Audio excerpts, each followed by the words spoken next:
श्री भागवत भगवान की है आरती, पापियों को पाप से है तारती। श्री भागवत भगवान की है आरती, पापियों को पाप से है तारती। ये अमर ग्रंथ ये मुक्ति पंथ ये पंचम वेद निराला, नव ज्योति जगाने वाला। ओ नव ज्योति जगाने वाला है, नव ज्योति जगाने वाला।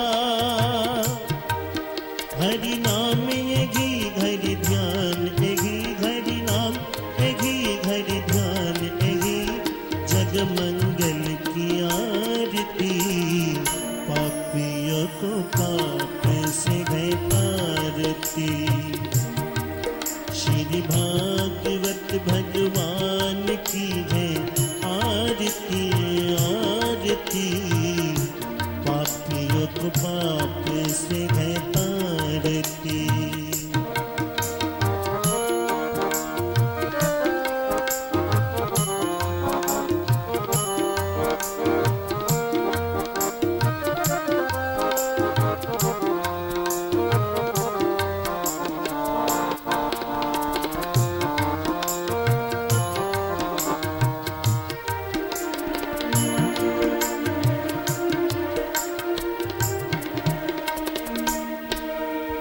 शांति गीत पावन पुनीत, पापों को मिटाने वाला, हरि दरस कराने वाला। ये शांति गीत पावन पुनीत, पापों को मिटाने वाला, हरि दरस कराने वाला, प्रभु दरस कराने वाला है। ये सुख करनी ये दुख हरनी, सुख करनी ये दुख हरनी, मधुसूदन की आरती, पापियों को पाप से है तारती। श्री भागवत भगवान की है आरती आरती, पापियों को पाप से है तारती।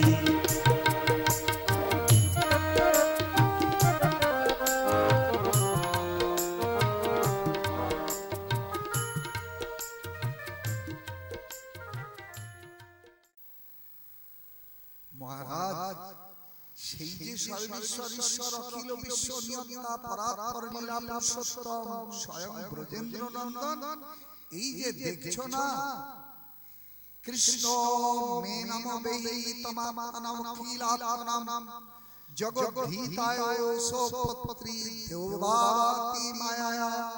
এই যাকে দেখছো মায়া মনুষ্য মাধুর্য গণ বিগ্রহধারী রূপে ব্রজেন্দ্র নন্দন কৃষ্ণ এসে আত্মার অংশী পূর্ণ অংশী পরমাত্মা, এই সেই কৃষ্ণ জগতের কল্যাণ সাধনের জন্য নিজ আনন্দ রস পিপাসা চরিতার্থ করবার জন্য সেই সর্বেশ্বর ঈশ্বর আজকে মানুষের মূর্তি ধারণ করে, মায়া মনুষ্য শিশু মূর্তি ধারণ করে এই ব্রজভূমিতে এমনি করে খেলা করে বেড়াচ্ছেন।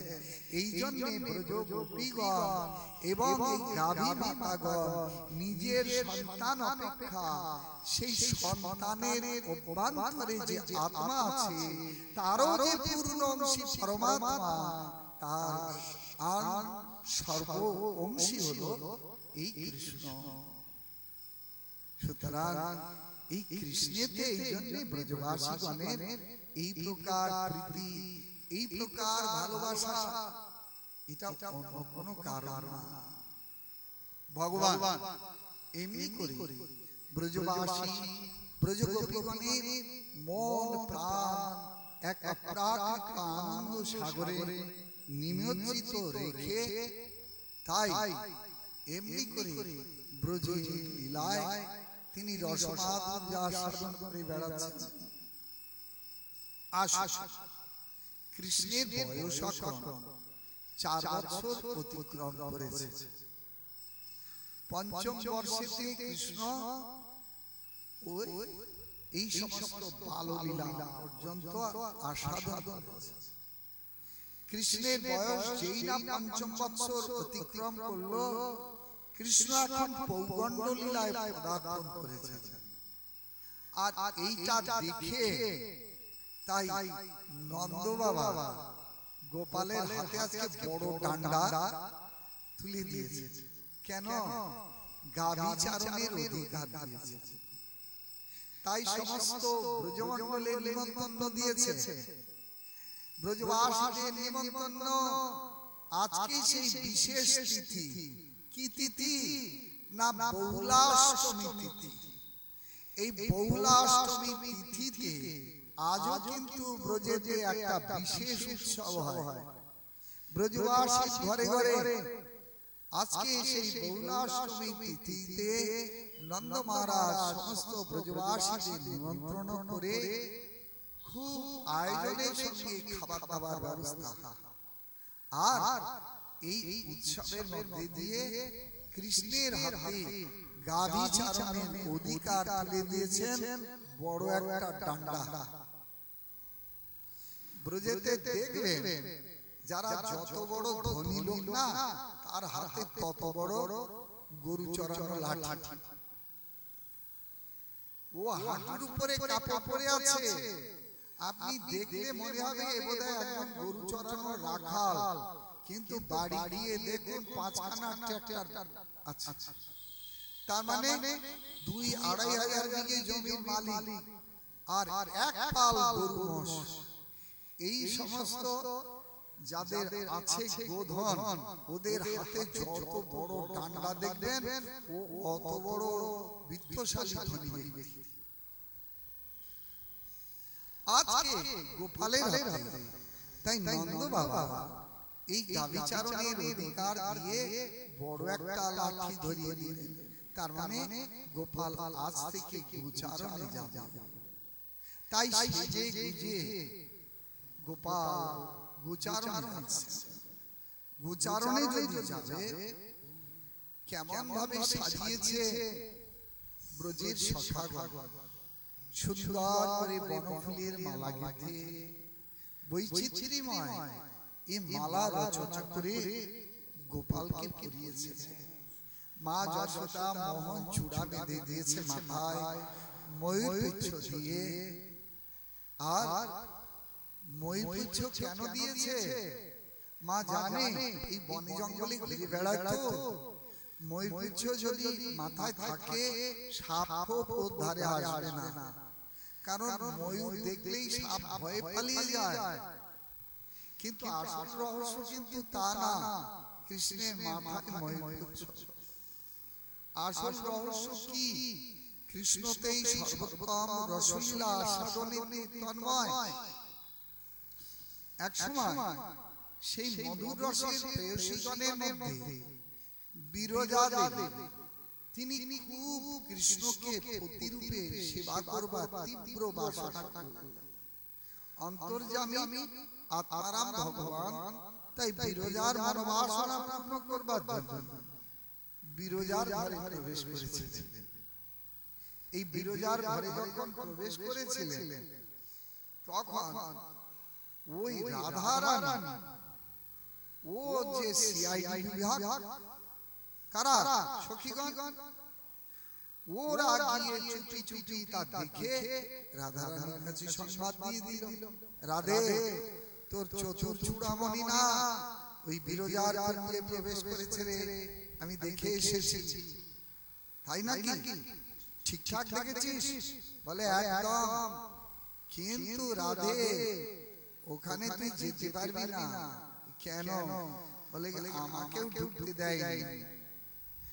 ওইখানে দারোয়ানকে রেখে দিয়েছে তোর ভাই, ওই যে শ্রীরামকে রেখে দিয়েছে ওখানে।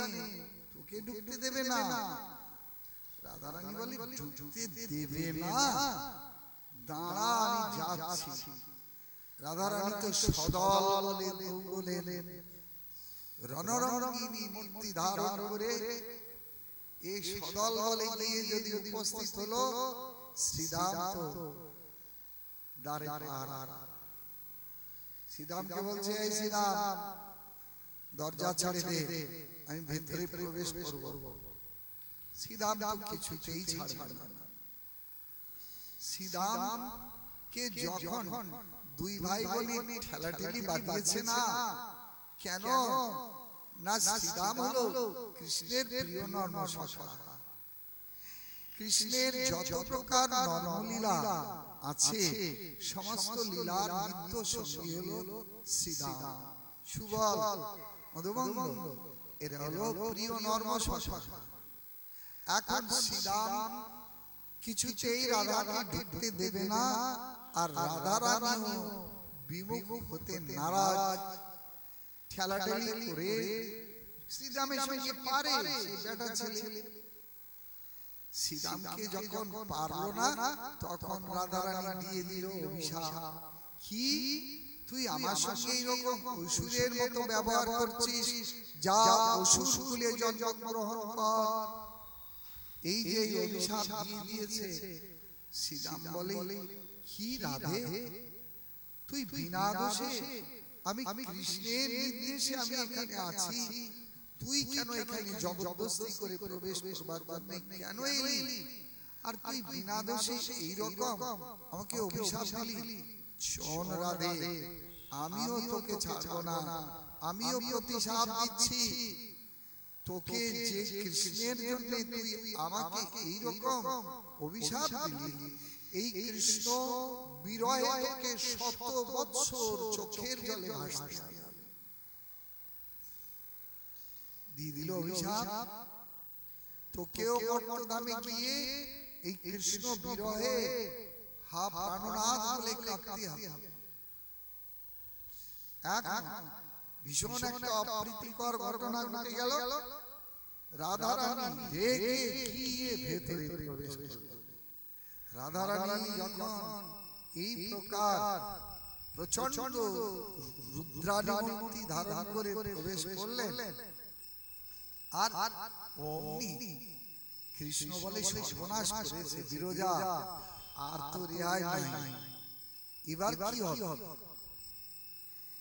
তুমি শিগগিরই স্রোতস্বিনী হয়ে যাও, তুমি নদী রূপে প্রবাহিত হও এই কুঞ্জের মধ্যে থেকে, নতুবা কোনো উপায় নাই। তাই কৃষ্ণের নির্দেশে বিরজা দেবী আজকে ছোট ছোট স্রোতস্বিনী অর্থাৎ ঝর্ণার মতো খরস্রোতা নদীর রূপ ধারণ করে প্রবাহিত হতে লাগলেন। আর প্রবাহিত যদি হতে লাগলেন, কৃষ্ণ এবার কি করবেন? বিরজা তো নদী হয়ে গেল। কৃষ্ণ তখন ওই নদীর খরস্রোতেতে কৃষ্ণ সর্বরূপ ধারণ করে সাঁতার দিতে দিতে ভেসে চলতে লাগলেন। রাধারানী কুঞ্জের মধ্যে প্রবেশ করে দেখে, কি হলো ব্যাপারটা? কই কৃষ্ণ তো এখানে নাই, কিন্তু সংবাদ তো জেনুইন। কোথায় গেল চতুর্চূড়ামণি? রাধারানীর সামনে কৃষ্ণের কোনো মায়া, কোনো ছল কপটতা কিছুতেই স্থির থাকে না। তখন রাধারানী ওদিকে দেখতে দেখলেন ছোট ছোট ঝর্ণা রূপে স্রোতস্বিনী হয়ে চলেছে খরস্রোত। রাধারানী চিন্তা করলেন, কুঞ্জের মধ্যে আবার খরস্রোতা স্রোতস্বিনী কোত্থেকে এলো? ওদিকে দেখলেন, আরে সর্বনাশ, এই স্রোতস্বিনীর বুকে যে সর্প সাঁতার দিয়ে চলে যাচ্ছে। তবে সঙ্গে সঙ্গে রাধারানী ওই ময়ূর রূপ ধারণ করে ময়ূর হয়ে যেই না ধরতে যাবে, কেন ময়ূর তো সাপ খায়, যেই না ময়ূর হয়ে ধরতে যাবে, আর সঙ্গে সঙ্গে কৃষ্ণ উপায় না দেখে আত্মস্বরূপে রাধারানীর কাছে ক্ষমা প্রার্থী হয়ে গেল। রাধারানী আজকের মতো ক্ষমা করো করুণাময়ী, তবে তুমি যে ময়ূর রূপ ধারণ করেছো না, আমি তোমার এই রূপের মর্যাদা দেব কি না?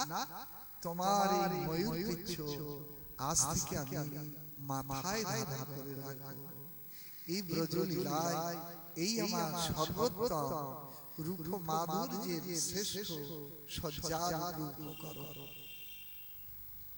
তাই একদিকে ভগবান এইটা কারণ দেখিয়েছেন ময়ূর পিচ্ছ গ্রহণের, কিন্তু আর একটা বিশাল দার্শনিক সিদ্ধান্ত এর পেছনে রেখে দিয়েছেন।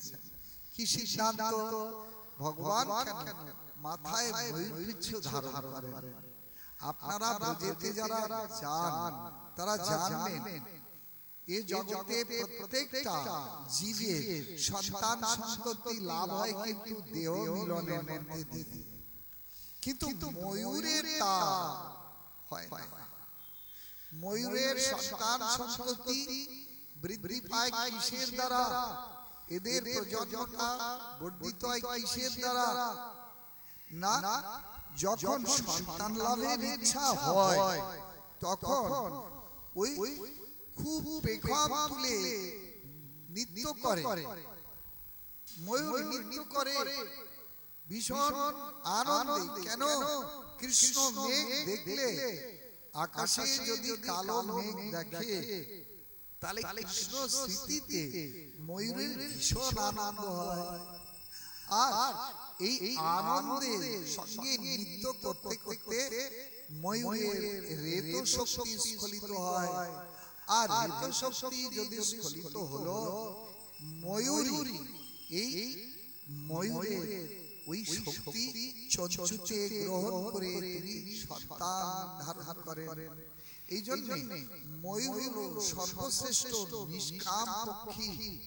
আর সেই নিষ্কাম পক্ষীর এহেন মর্যাদাটা স্বয়ং ভগবান মস্তকে ধারণ করে তিনি যে কেমন নিষ্কাম পুরুষ, জগৎকে নিষ্কাম যারা ব্যক্তি, যারা সত্যি সত্যি কামনা বাসনার ঊর্ধ্বে থেকে সর্বেশ্বর ঈশ্বর সেই অপ্রাকৃত কামদেব ব্রজেন্দ্র নন্দন কৃষ্ণকে আরাধনা করবে, ভগবান তাদেরকে সর্বশ্রেষ্ঠ আশীর্বাদ দিয়ে মাথায় ময়ূর পিচ্ছ ধারণ করে তার প্রমাণটা, তার যে আদর্শটা তিনি এইভাবে জগৎকে শিক্ষা দিয়েছেন যে ভগবান কৃষ্ণচন্দ্র কেমন নিষ্কাম সাধনা পূজারী, কেমন নিষ্কাম পুরুষ।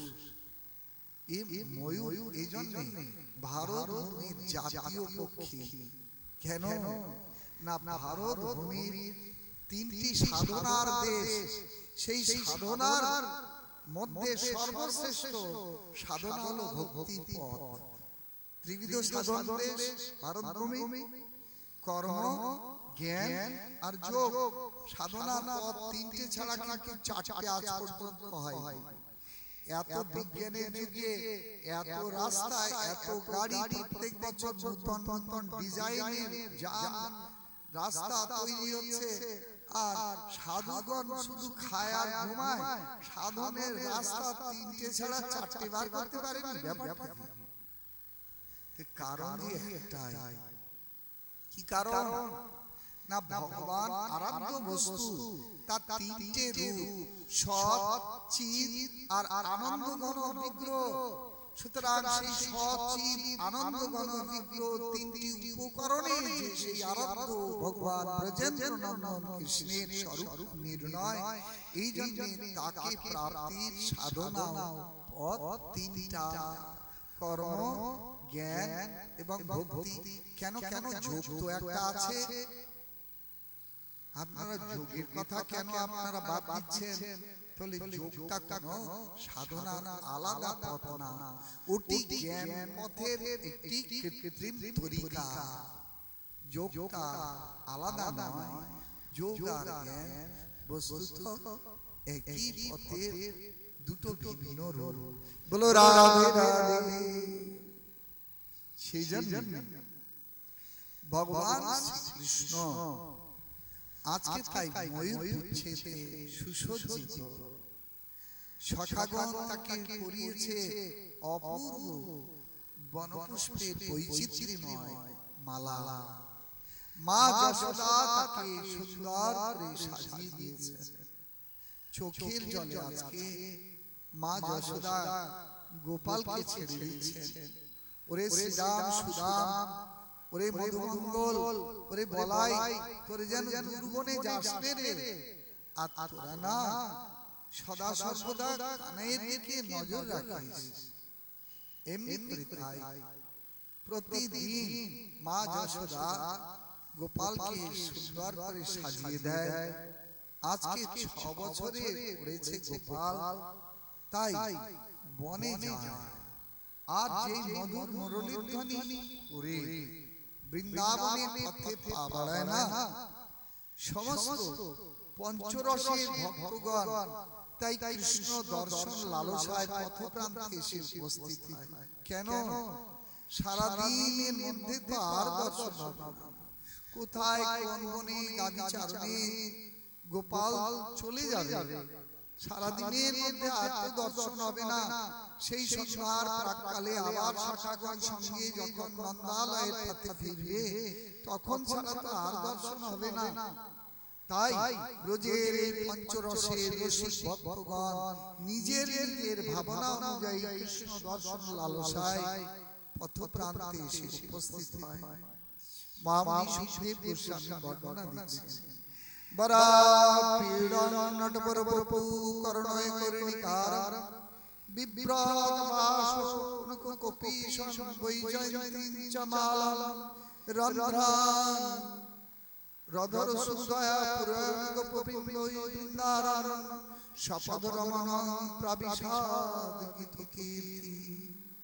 হে মহারাজ, দেখুন দেখুন আজকে সেই সর্বেশ্বর ঈশ্বর ব্রজেন্দ্র নন্দন কৃষ্ণ কেমন মধুর বেশে সুসজ্জিত হয়ে সখাগণ সঙ্গে আজ বৃন্দাবনী পথে মুরলীর ধ্বনি করতে করতে চলেছে। ভগবান কৃষ্ণচন্দ্রের এই রূপ দর্শন করে মহামুনি সুখদেব গোস্বামী বর্ণনা দিচ্ছেন নটবর বেশে। কেমন নটবর?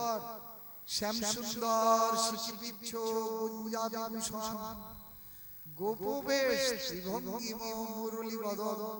এই নবকিশোর নটবর বেশে আজকে এ বংশী ছিদ্র পূরণ করতে করতে মধুর মুরলী ধ্বনি করে আজ নন্দনন্দন বৃন্দাবনে যাত্রা করছে।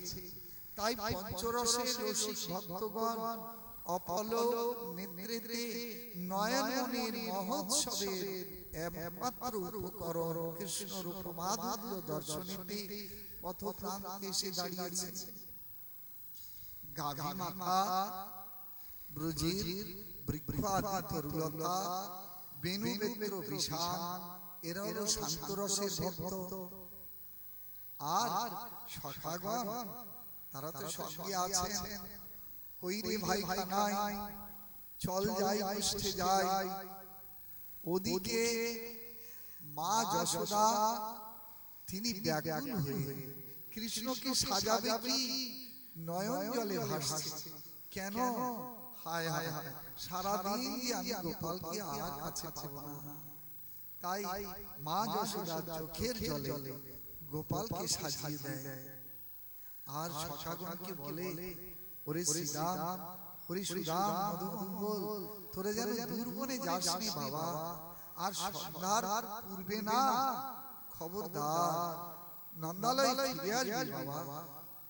এইরকম ব্যাকুলতার সঙ্গে আজ মা যশোদা তাই লালাকে সাজিয়ে দেয়। আর কৃষ্ণ প্রতিদিন তাই এমনি করে গোচারণ হয়। কিন্তু ব্রজগোপীগণ তারা তো এসে প্রত্যক্ষভাবে এইভাবে রাস্তার ধারে দাঁড়িয়ে কৃষ্ণের দর্শন পিপাসা নিবৃত্তি হয় না কেন? ওদিকে যে পিতা মাতা শ্বশুর শাশুড়ি এরা যে আছে গুরুজনেরা, তারা যদি দেখে ফেলে তাতে লোকলজ্জা ভয়ঙ্কর কারণ ঘটে যাবে। এই জন্য তারা তো লুকিয়ে চুরিয়ে দেখছে, কেউ বাড়ির ছাদ থেকে দেখছে, কেউ বা দরজার আড়ালে থেকে দেখছে, কেউ বা লুকিয়ে বৃক্ষের আড়ালে থেকে দেখছে।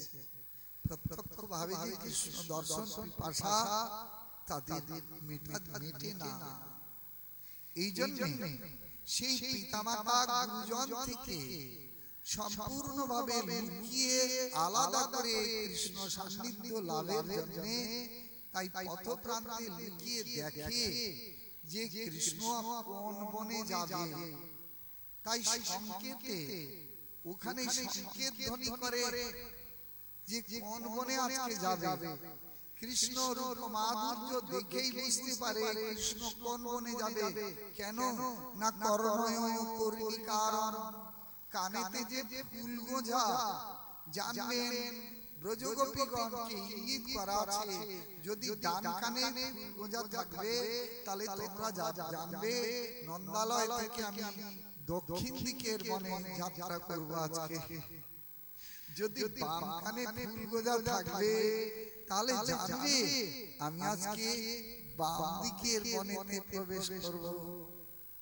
আর এই রকম ইঙ্গিত জেনে রাজনন্দিনী বৃষভানুনন্দিনী শ্রীমতী রাধা ঠাকুরানী আজ দিনে নয় রাতে নয় সর্বত্র সর্বক্ষণ কৃষ্ণ সান্নিধ্য লাভের জন্য ব্যাকুল হয়ে তাই বন থেকে বনান্তরে ছুটে চলেছে। এই ব্যাকুলতাটা কিসের জন্য? কারণটা কি? কারণটা ঘটে গেছে তো ওই ব্রহ্মমোহন লীলার মধ্যে। ব্রহ্মমোহন লীলার মধ্যে কি কারণ ঘটে গেছে? না, এই সমস্ত ব্রজগোপীর সঙ্গে তো বিয়ে হয়েছিল সেদিন প্রত্যক্ষভাবে কৃষ্ণের কায়রূহের সঙ্গে। কারণ ব্রজের ঘরে ঘরে সমস্ত ব্রজবালকগুলো আত্মপ্রকাশ করেছিলেন কৃষ্ণই নিজের থেকে। সুতরাং কৃষ্ণের কায়রূহ রূপে এদের সঙ্গে বিবাহ হয়েছে। তাই তো এই তত্ত্ব যারা জানে না তারা বলে কৃষ্ণের সঙ্গে অবৈধ সম্পর্ক হলো রাধারানী। বস্তুত রাধারানীর সঙ্গে কৃষ্ণের সম্পর্কটা তত্ত্বের আলোকে কেউ যদি দেখতে চায়, যদি অভিনয়ে যদি ড্রেসিং রুমে যায় তাহলে কি দেখবে?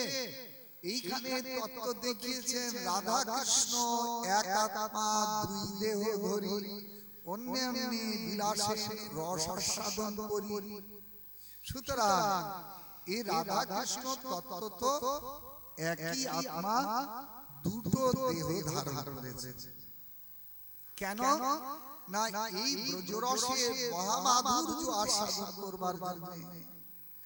আর স্কন্দ পুরাণ বর্ণনা দিচ্ছেন কি এক একটা পুরাণে এক এক রকম ভাবের বৈচিত্র্য অনুভব করে মহামুনি বেদব্যাস এই সত্যের উদ্ঘাটন করে রেখে গিয়েছেন।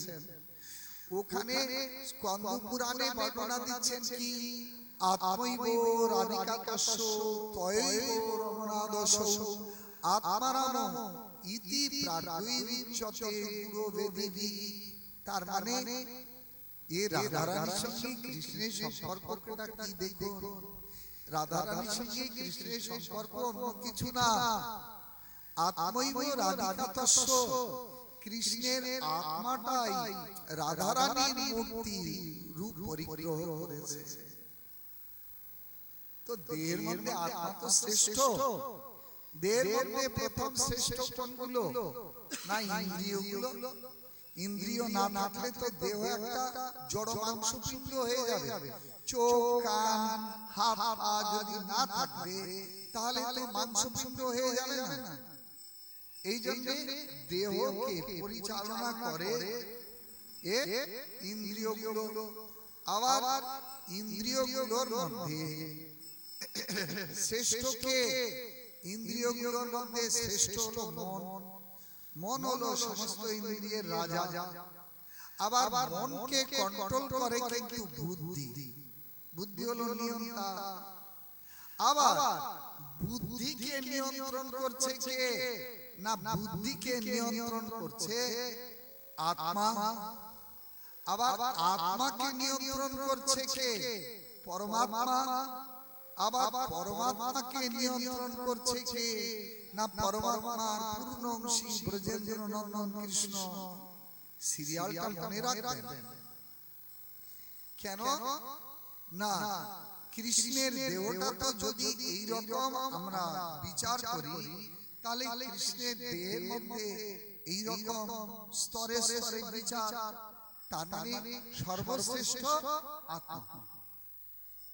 আত্মা নিয়ন্ত্রণ করছে বুদ্ধি, বুদ্ধি নিয়ন্ত্রণ করছে মন, মন নিয়ন্ত্রণ করছে ইন্দ্রিয়গুলোকে, ইন্দ্রিয়গুলো সচল রেখেছে দেহটাকে।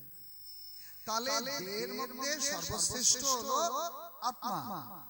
কৃষ্ণের দেহের মধ্যে সর্বশ্রেষ্ঠ কিছু যদি থেকে থাকে, তাহলে সেই আত্মা, সেই আত্মাটাকে বাইরে রূপদান করেছেন শ্রীমতী রাধা ঠাকুরানী মূর্তি। ইয়ে স্কন্দ পুরাণে বেদব্যাস বর্ণনা দিচ্ছেন, আত্মৈব রাধিকাতস্য তৈব রমণাদস্য। আত্মারাম ইতি প্রাজ্ঞৈরুচ্যতে। এই জগতে বুদ্ধিমান তত্ত্বজ্ঞানী ভক্তগণ কৃষ্ণের এক নাম রেখেছেন আত্মারাম। তাই তো? কেন আত্মারাম রেখেছেন? বলে আত্মাতে তিনি রমিত হন। এই জন্য কৃষ্ণ বলেন, আমি তো বাইরে কোনো মেয়ে ছেলের সঙ্গে এই লীলাবিলাস, এই রসাস্বাদন করিনি। আমার আত্মা স্বরূপিণী রাধা ঠাকুরানীর সঙ্গে আমি এই রসাস্বাদন করি। এই জন্য প্রাজ্ঞ তত্ত্বজ্ঞানী ভক্তগণ তাকে আত্মারাম নামেতে আহ্বান করে। তিনি আত্মারাম আত্মকাম। আসুন, সেই আত্মারাম আত্মকাম যে কৃষ্ণ, আত্মার যে আনন্দ দায়িনী শক্তির মুক্ত বিগ্রহ, এই শ্রী রাধা ঠাকুরানী আজকে ঘটনা ঘটিয়েছে কি না, যোগমায়ার পৌরোহিত্যে। তাই রাধা রানীর সঙ্গে বাইরে ওই রকম বিবাহ হয়েছে আয়ান ঘোষে। তাই তো? আয়ান ঘোষের পিতা মাতা তারা নির্বাচন করেছিল, আমার ছেলের সঙ্গে বিবাহ হবে ওই বৃষভানু রাজার কন্যা রাধার সঙ্গে, আমার ছেলের সঙ্গে। আর বৃষভানু রাজাও তাই পছন্দ করেছিল, আমার মেয়ের সঙ্গে বিবাহ হবে ওই আয়ান ঘোষে। তার মানে এই সম্বন্ধটা, এটা যোগমায়া পৌরোহিত্য। এখন বিয়ে হয়ে গেল, বিয়ে যদি হয়ে গেল, তাহলে আয়ান ঘোষ সম্পর্কে মামা আর রাধারানী হবে মামি। কিন্তু কস্মিন কালে তো তাদের মধ্যে এই সম্পর্ক সংসারে ছিল না। আয়ান ঘোষের পিতার নাম কি জানি আমরা? না, মাল্যবান কৌশল দেশ নিবাসী বিত্তশালী বৈশ্য, ওই মাল্যকে পুত্র হলো আয়ান। আর এই আয়ান কি বলে, মাল্যকে তিনটি কন্যা, তন্মধ্যে যশোদা কিন্তু একজন। যশোদা, প্রভাকরী আর কুটিলা। যে কুটিলা সর্বক্ষণ রাধারানীর পেছনে সিআইডি বৃদ্ধি করত। সুতরাং এ তিনজন হলো কন্যা, আর পুত্র হলো চারজন, মদন, দুর্মদ, দম আর আয়ান। এই চারটে পুত্র আর তিনটি কন্যা ওই কৌশল দেশ নিবাসী মাল্য। আর স্ত্রীর নাম হলো জটিলা। জটিলার 3টি কন্যা আর 4টি পুত্র। তন্মধ্যে আয়ানের সঙ্গে বিবাহ হলো এই বিশ্ববানু রাজার কন্যা রাধারানী। কিন্তু এই বিবাহ যদি হলো তো কৃষ্ণের সঙ্গে তার এই প্রকার সম্পর্কটার কারণটা কি? এর দ্বারা জগৎ কি শিক্ষা লাভ করবে? কি শিক্ষা দিলেন না? ওইখানে আপনারা গীতার সনাতন বাণীটা শুনেছেন না? চরম শ্লোক কি শুনেছেন? সর্বধর্মান পরিত্যাজ্য মামেকং শরণং ব্রজ অহং ত্বাং সর্বপাপেভ্যো মোক্ষয়িষ্যামি মা শুচঃ। এই তো চরম শ্লোক। কিন্তু এই চরম শ্লোকটা ভগবান অর্জুনকে শোনালেন কখন? বিচারকে লক্ষ্য করবেন। এ প্রথমত অর্জুনকে প্রথম অধ্যায়ে বিষাদ যোগ, এই বিষাদ ভঙ্গ করবার জন্য দ্বিতীয় অধ্যায়ে প্রথমেই একটা ডান্ডা মেরে দিলেন অর্জুনের মাথায়। এই তুমি ক্ষত্রিয় যোদ্ধা, যেটা করা উচিত নয় তুমি সেইটা করছো, আর মুখে বড় বড় জ্ঞানীর মতো কথা বলছো। অসচ্ছন্নান্য শোচস্ত্বং প্রজ্ঞাবাদংশ্চ ভাষসে গতাশনশ্চ নানুশোচন্তি পণ্ডিতা। মুখে পণ্ডিতের মতো কথা বলছো, আর যেটা উচিত নয় সেইটা মোহগ্রস্ত ডান্ডা খেয়ে তখন তো অর্জুন কৃষ্ণের চরণে শরণাগত হলো। কিভাবে শরণাগত হলেন না? দেখো সখা, আমি ধর্ম বিষয়ে না মোহগ্রস্ত হয়েছি। এই যাদের সঙ্গে যুদ্ধ করতে হবে দেখেই তো আমার মুখ শুকিয়ে গেছে। মুখ শুকিয়ে গেছে কেন না? এই যে ভাই, ভগ্নিপতি, এই যে মামা, এই পিসা, খুড়া, জ্যাঠা, আত্মীয় পরিজন, এরা তো সব আমার আপনজন। এদের সঙ্গে যুদ্ধ করে এই রাজ্য ঐশ্বর্য ভোগ করবো দরকার নাই। যেমন আমি পূর্ববৎ বনে বনে বাস করছিলাম, এটাই আমার শ্রেয়। এই যখন অর্জুনের উক্তি, এই তখন তো কৃষ্ণ শুনে এই ডান্ডাটা ভালো করে লাগালেন মাথায়। যার জন্য নশ্বর বিষয়ের জন্য কেউ শোক করে না, তুমি পণ্ডিতের মতো মুখে মুখে বলছো, আর এই অনিত্য অসৎ বিষয়ের জন্য, আপনজনের জন্য তুমি এইরকম মোহগ্রস্ত হয়েছো। এই যখন ডান্ডা বসালেন তখন অর্জুন শরণাগত হয়ে বললেন, সখা তাহলে আমার কি করে প্রকৃত মঙ্গল হবে? তুমি আমার সেই কল্যাণের কথাগুলো শোনাও। কেন না? আমি ধর্ম বিষয়ে সম্যকরূপে মোহগ্রস্ত হয়েছি। আমার প্রকৃত কল্যাণ কি করে হবে? তুমি আমাকে তাই উপদেশ করো। আমি তোমার উপদেশ যোগ্য শিষ্য। সেই জন্য তো অর্জুন শরণাগত হলেন। ধর্ম সংরচেতা যস্য সন্নিষ্ঠিতং ব্রূহি তন্মে শিষ্যস্ত্যাং সাধিমাং ত্বং প্রপন্নম। আমি তোমার চরণে শরণাগত, উপদেশযোগ্য শিষ্য, যাতে আমার নিশ্চিত কল্যাণ হয় তুমি আমাকে সেই জ্ঞানের উপদেশ করো। ভগবান তার ইচ্ছা করে জ্ঞান দিতে যায়নি অর্জুনকে। অর্জুন যখন শরণাগত হলেন তখন এইবার এক এক করে বলতে লাগলেন দ্বিতীয় অধ্যায়, আর দ্বিতীয় অধ্যায় থেকে পরপর সমস্ত উপদেশগুলো দিতে লাগলেন।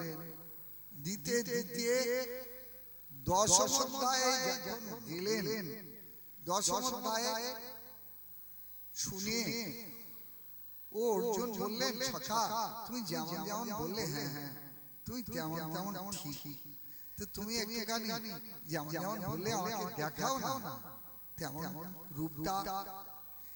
ভগবান একাদশ অধ্যায় বিশ্বরূপটাও দেখিয়ে দিলেন। এই বিশ্বরূপ দেখেই অর্জুন তো ভয়ে ভীত সন্ত্রস্ত হলেন। ভীত সন্ত্রস্ত হয়ে বললেন, সখা তুমি যেমন ছিলে তেমন। ভগবান আবার তেমন হলেন। এরপরে ভক্তি যোগ বললেন, এরপরে দৈব সুর সম্পদ বিভাগ যোগ বললেন, অন্তিমে গিয়ে অষ্টাদশ অধ্যায়ে মোক্ষ যোগ বললেন। এই মোক্ষ যোগ বর্ণনা প্রসঙ্গে বলতে লাগলেন শেষকালে, অর্জুন শোনো, এতক্ষণ যা বলেছি জগতের সকলের কল্যাণের জন্য অমন উপদেশ করেছি। এখন তুমি আমার প্রিয় সখা, প্রিয় বান্ধব, এই জন্য তোমার কল্যাণের জন্য আমি সর্বশ্রেষ্ঠ উপদেশ করছি, শোনো। তাহলে তুমি আমার প্রিয় বান্ধব, এই জন্য সর্বশ্রেষ্ঠ উপদেশ করছে। তাহলে আমরা যারা পাশে আছি আমাদের ভাগে একটুখানি আসবে না ছিটে ফোটা? আমরাও কান খাড়া করলাম, অর্জুন তো কান খাড়া করে শুনছে। কি বলছে ভগবান?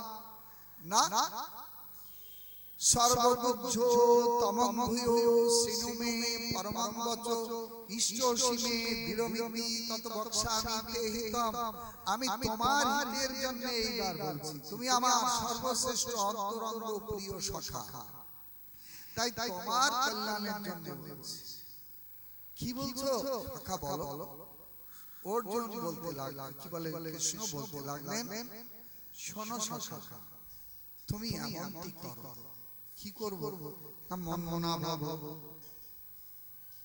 মদ ভক্ত।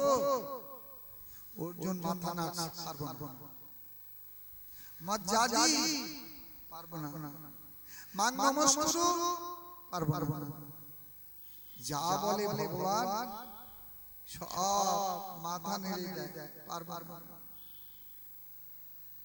এ যদি পারবো না বললো, এই তখন কৃষ্ণ বলল, তাহলে এক কাজ করো, সর্ব ধর্ম পরিত্যাগ, সব পরিত্যাগ করো।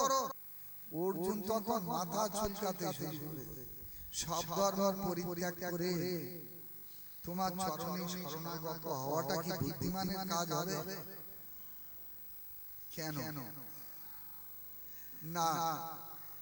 এখন যদি আমি সংসার ধর্ম না দেখি, তাহলে বুড়ো বয়সে ছেলে যদি তাড়িয়ে দেয় যে তুমি আমাদেরকে শিশুকালে লালন পালন করেছিলে, সংসার ধর্ম যত্ন সহকারে আমাদেরকে পালন পোষণ করেছিলে, স্ত্রী যদি বলে যৌবন কালে তুমি আগমন বন্ধন করে বেরিয়েছো, আমাকে তো ভালো খেতেও দাওনি, পড়তেও দাওনি, বুড়ো বয়সে আমার কাছে এসেছো কেন? ভাগো, যাবো কোথায়? এই জন্য এই সর্বধর্ম পরিত্যাগ করে তোমার চরণে শরণাগত হওয়াটা কি খুব বুদ্ধিমানের কাজ হবে? ভগবান বলে কি সপনা, যাকে সেই কত কি বুঝিয়ে এলাম, শরণাগত হলো আমার চরণে, উপদেশযোগ্য শিষ্য বলে অঙ্গীকার করলো, কার্পণ্য দোষ অপত স্বভাব পৃচ্ছামি ত্বং ধর্ম সংরচেতা বলে শরণাগত হলো। আর তাকে সব কিছু দেখতে চাইলো, তাও দেখালাম, আর এত কিছু দেখিয়ে শুনিয়েও আমার উপরে বিশ্বাস আসছে না। ও মনে মনে ভাবছে, তাই তো সর্বধর্ম যদি পরিত্যাগ করে এর কাছে শরণাগত হই, তাহলে বৃদ্ধ বয়সে যদি এই বিপদগুলো আমার ঘাড়ে চাপে, তখন ভগবান শেষের প্রতিশ্রুতিটা দিলেন, এই চিন্তা করো না, শোক করো না, বিপদে তোমাকে পড়তে হবে না। ওম ত্বং সর্ব পাপেভ্যো মোক্ষয়িষ্যামি মা শুচি। কেউ যদি খেতে না দেয় আমি দেব, কেউ যদি থাকতে জায়গা না দেয় আমি দেব,